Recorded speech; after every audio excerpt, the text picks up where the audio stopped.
the Director of Civic and Political Affairs of Church of Nigeria Anglican Communion.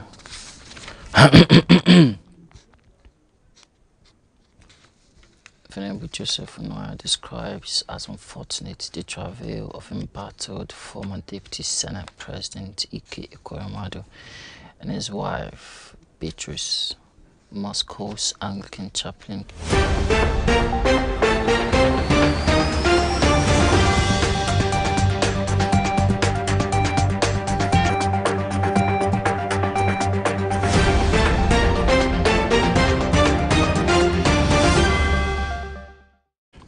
Welcome to News on the Hour. Let's give you major stories.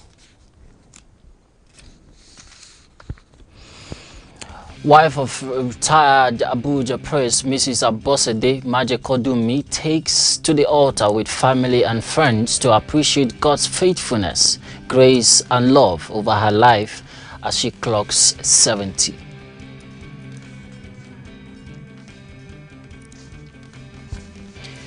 An Anglican bishop, Right Reverend Abiodun Ogunyemi, calls on all Nigerians to mobilize themselves in producing one presidential candidate that will do Nigerians good for the benefit of the future come 2023 general elections.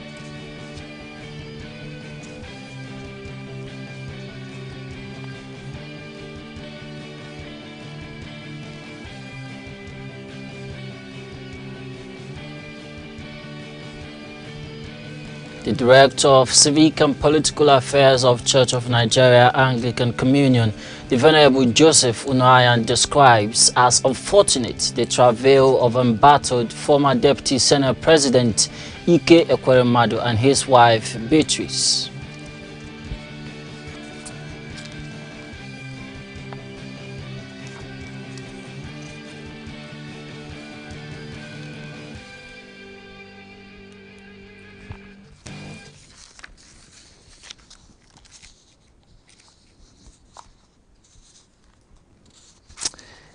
Now to the news in details. A Holy Communion service was held at the Anglican Church of the Resurrection, Dubois, Abuja, to appreciate God's faithfulness, grace and love over the life of Mrs. Abosede Majekodunmi, wife of a retired priest in the Diocese of Abuja, as she clocked 70 years of age. Our correspondent Carolina Chumbe was there for ACNN TV. She has a report.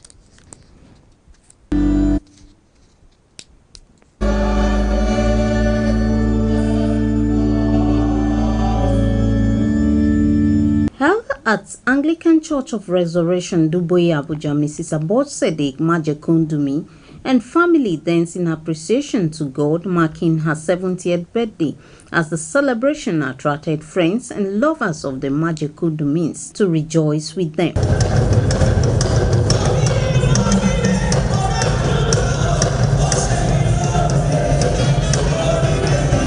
In his sermon, the Bishop of Gwagwalada Diocese, His Lordship Right Reverend Moses Daboy, congratulated Mrs. Majekodunmi attaining this age, saying it is the mercies of God that has kept her. Commending the effort of the celebrant in the house of God, the Bishop encouraged all to trust in God and not keep God out of their lives, as he is ready to preserve them at all times. We are talking about God's faithfulness upon our grandma, the mercy of God you have enjoyed so far as we celebrate our mother today. I just want to encourage us that it doesn't matter what you may be going through or passing through, God will show up in your situation.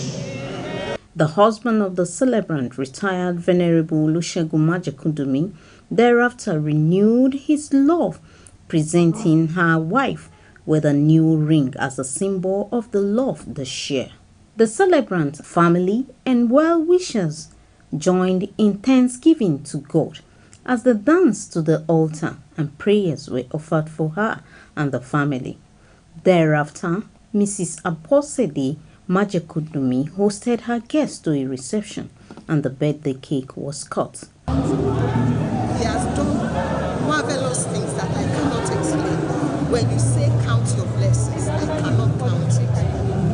He has said that when we are in him, we will experienced trials and tribulations, but he was there for me. Saying thank you, Daddy. I pray the Lord God Almighty will continue to uphold her and keep directing and be the strength and the joy. My best wishes to our behalf of the primate is that God grant her sound mind, good health, long life, and prosperity.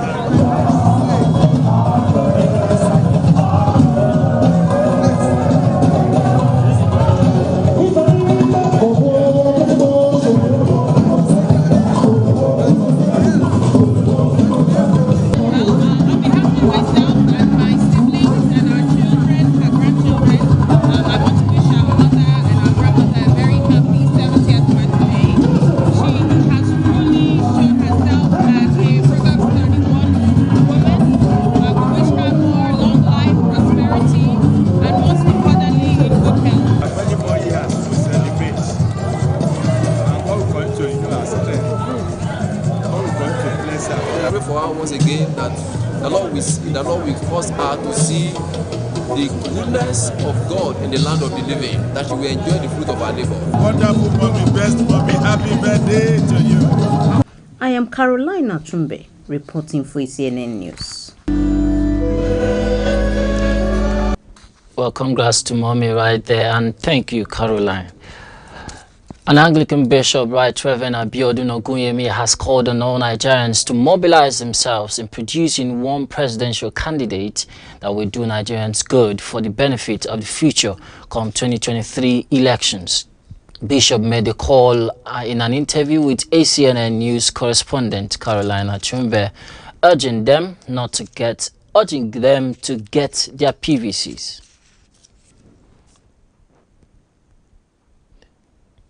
By now, everybody should have their card. My worry is the two major political parties have given us two wrong candidates.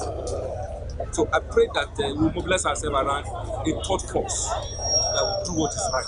Let the whole third force come together, unite, and give us one president. No division. Once we do that, we'll get it right. They must not vote for anybody who will not do Nigeria good. They must look for a clean candidate. Now, the Director of Civic and Political Affairs of the Church of Nigeria Anglican Communion and the Chaplain to the National Assembly, the Venerable Joseph Unaya, has described as unfortunate the travail of the embattled former Deputy Senate President Ike Ekweremadu and his wife Beatrice. Recall that the specialist crime team of the Metropolitan Police in London arrested the former Deputy Senate President Ike Ekweremadu and his wife Beatrice. They were arrested for allegedly conspiring to harvest the organ of a child who is currently in a protective custody, and if convicted, the couple may get maximum of life sentence or 12 months imprisonment or a fine or both on summary conviction under the United Kingdom's Modern Slavery Act 2015. Reacting on ACNN's TV morning show, now streaming, as a guest, Venerable Unaya said the information in the public is still sketchy and it will be better everyone reserves their comments and watch what is happening in the UK. He said in the eye of the law, the distinguished senator and the wife should be presumed to be innocent until the case is proven in the court. Vision in the public domain is still sketchy, and it will be better we reserve our comments and watch what is really happening in the UK court. One thing I know is that the UK police will not just pounce on the person if they don't have some evidences to use against you. And in the eye of the law, the distinguished senator and his wife should be presumed to be innocent until the case is proven in the court. Well, we pray for him. If what is being alleged was actually done and the normal procedures were not followed, it is unfortunate. Because why did I say it is unfortunate? Because he is in a position to know the right thing to be done. Meanwhile, as senatorial candidate for the FCT under the African Democratic Congress, Paul Smith Obasi has reacted to the new surge of Nigerian youths who are trooping in mass to register for their PVCs. He made this known on Acnn TV's morning show, now streaming as a guest, where he also applauded the Independent National Electoral Commission for the work done so far and appealed that the INEC extends the date for the PVC registration. This process is a miracle. I'm excited about the surge that every young person is awake now to their civic responsibility. Now they know that they can decide their future with their PVC. I applaud INEC. They are doing all they can do. I also have been playing my part, mobilizing young people to these centers, you understand, to register, to get their PVCs. INEC is overwhelmed, right? Because this process has been ongoing. Nobody ever experienced this kind of, or expected this kind of surge, but we applaud them, and we also plead with them, to keep doing their very best to make sure that everybody who wants to be registered to get their PVC, should be registered. And also we plead to them to extend the time. Now, President FCT Baptist Conference, Reverend Dr. Dogara Raphael Gwana, has said that the verdict of the Supreme Court upholding wearing of hijab in Lagos schools is not well received by Christians. The Apex Court, in 6-1 majority judgment, held that banning of female Muslim students from wearing hijab to school is a violation of their fundamental rights to freedom of thought, conscience, and religion. But Gwana, in a press conference at First Baptist Church, Gariki, Abuja, said that schools with Islamic roots still maintain their tradition, while it's not so for those with Christian roots. He called for the return of Christian schools back to its original owners, saying that the departure of missionaries from those schools remains the foundation of the dwindling fortunes and standards, and therefore called on government to return these schools to the original owners to run them with the original intended mission and purpose. The cleric also claimed that the primary elections that produced several candidates were money-induced, adding that it leaves a very bad taste of Nigerian democracy. He said that the helpless Nigerians see their preferred candidates thrown out simply because their pockets is light-weighted. The cleric further urged the Christian community to resist any political candidate that fields running mates of the same religion.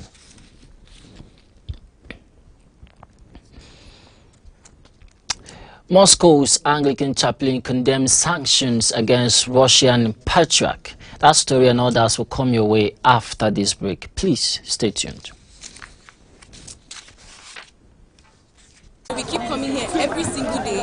They couldn't manage the crowd. People had not been registered inside, and they were still allowing multitudes of people inside. So ultimately got out of their control, and now everybody's just catching cruise with the whole thing. But we're going to be back here tomorrow every day until we get our PVC. Even if I have to go to Buhari, I just want people to stop saying get your PVC like it's very easy to just walk in and collect the card. Like, it's not that easy. We want to vote the right candidate. Yes. We want the right person to rule all this time around. We are tired of those cargoes. Say Buhari self, even that minister when he change, you know go work. Nigeria won't vote now. We need to vote. Go vote again, and Nigeria will vote now. We need to kick out bad government. To get NIN, so we suffer. Now to get PVC again, a problem again.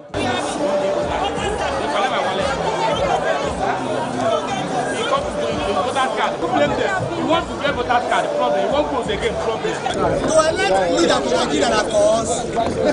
The process has not been easy. If you see, a lot of people have been here since morning, and I don't think so many of them have even registered. And I think INEC should also support that movement by these young people to help them get their PVC. I'm even surprised who is voting in this country if all these people don't even have voters card. Who has been voting in this country since? Like, everybody's tired, everybody's fed up, everybody's angry. Thanks for staying tuned. Now for more on our top stories, please visit our website at acnntv.com or YouTube. Our social media platforms on facebook.com or youtube.com/ACNNTV. To be up to date with our news and other programs, download the Avo TV app from Google Play Store. And you can also advertise your goods and services on ACNN TV.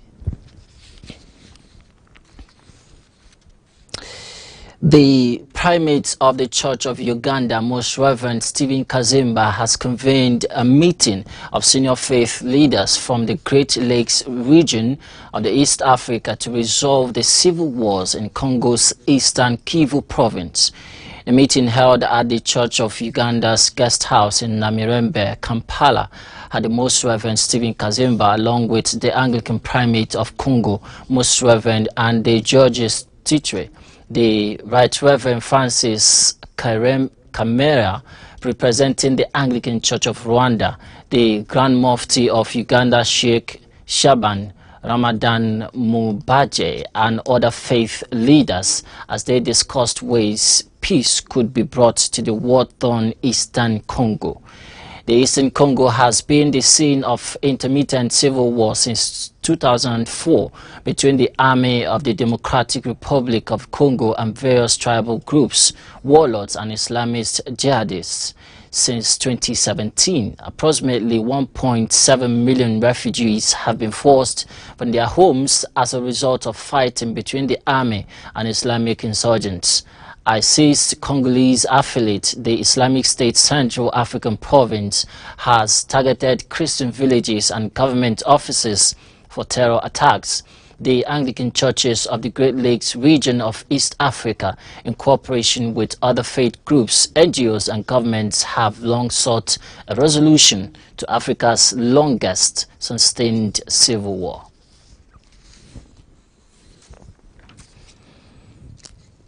Association of Wives of the Bishops of Anglican Church of Ghana has donated various items to members of St. Veronica Anglican Church at the Galimbang and the neighboring communities in the Yendi municipality. The items included plastic chairs, school items, milk, toiletries, clothes, and first aid drugs. The support formed part of the activities to mark the first outreach of the association. Mrs. Christiana Ben Smith, wife of the Archbishop of West Africa, Most Reverend Dr. Cyril Ben Smith, who spoke during the presentation of the items to the beneficiaries, said the bishop's wives had always played various roles to support their husbands in the ministry. She said such roles included motivating members to take up initiatives and supporting one another to work on peculiar tasks in the church. She said it was important to replicate the acts of the biblical character Nehemiah, who took steps to provide support to the needy. Right Reverend Dennis Debukari Tong, the Bishop of the Anglican Diocese of Tamale, said the Galibang community was identified as one of the most deprived areas in the Tamale Diocese, hence the decision to extend support to them through the outreach program.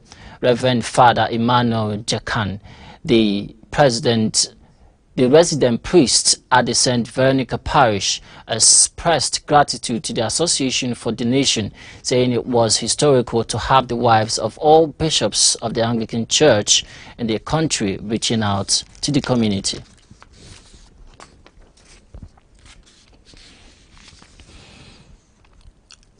Ten theological educators from our Anglican churches across Central and South America gathered in Guatemala City for what has been described as a groundbreaking consultation on the migration crisis and how churches and their seminaries and training programs can respond. Hosted by the Theological Education Department at the Anglican Communion Office, TEAC, the consultation was joined online by around 50 other participants for the first session.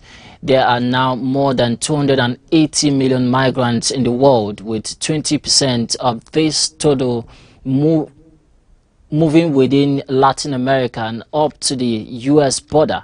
Many become victims of exploitation, xenophobia and racism. More than 100,000 people have disappeared in Mexico and Central America. The consultation heard how migration is at the core of the Bible, from Abraham and the Exodus through the defining episode of the exile for the people of Israel.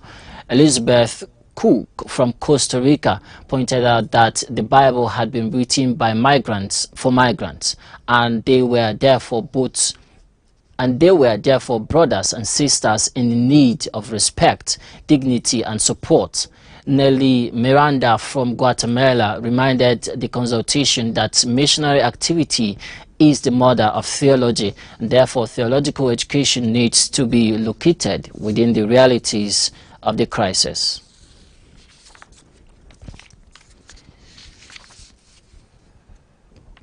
Three people were killed in a shooting at St. Stephen's Episcopal Church in Vestavia Hills, Alabama, during a potluck supper on June 16. Reports, according to the police, has it that a 71-year-old man is in custody pending charges. The Vestavia Hills Police Captain Shane Ware said during a press conference that at some point during the service, the shooter produced a handgun and began shooting, striking 3 victims. The suspect was also described as an occasional attendee of the church. Police also reported that Walter Rennie, 84, of Irondale, died at the scene. Sarah Yeager, 75, of Pelham, later died at the University of Alabama Hospital in Birmingham.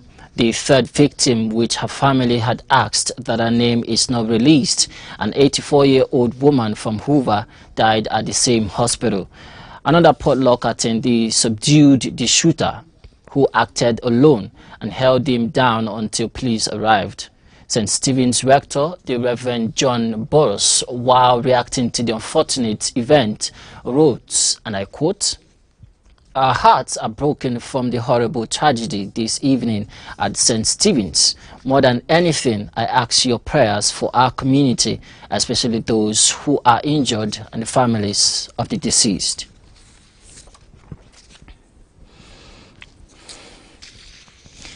The chaplain of St. Andrew's Moscow, Reverend Canon Malcolm Rogers, has criticized the UK government's decision to impose sanctions on the head of the Russian Orthodox Church, Patriarch Kirill, for his support of Russia's military aggression in Ukraine. In a letter to newsmen, Reverend Malcolm described the move as one of the more foolish responses to the conflict in Ukraine, and he warned it would have a negative impact. The government announced the sanctions last week. The EU discussed imposing sanctions against Patriarch Kirill, but backed down after objections from Hungary. Reverend Malcolm's letter comes at the same time as a major statement on the war in Ukraine by the Central Committee of the World Council of Churches. The statement was drafted by a subcommittee which included Bishop Roberts and representatives of the Russian Orthodox Church. In it, Bishop Roberts stressed the need for the church to keep all channels of communication open in the pursuit of a peaceful end to the conflict, while the World Council of Churches deplored what he called the illegal and unjustifiable war inflicted on the people of Ukraine and the resulting toll of death, destruction, instability and risk of famine.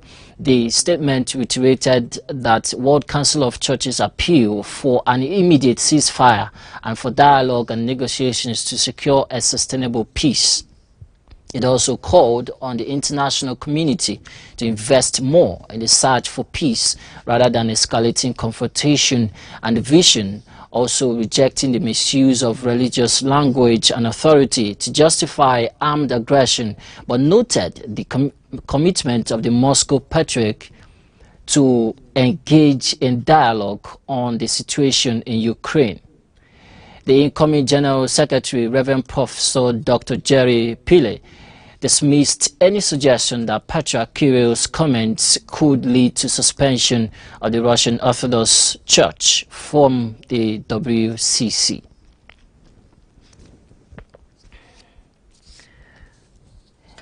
You've been watching news on the hour, and to end now, let's look at the recap of the major stories.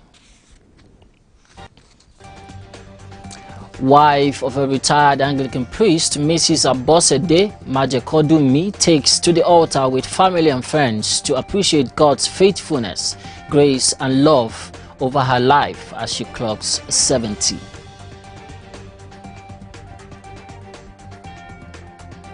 An Anglican bishop, Right Reverend Abiodun Ogunyemi, calls on all Nigerians to mobilize themselves in producing one presidential candidate that will do Nigerians good for the benefit of the future come 2023 election.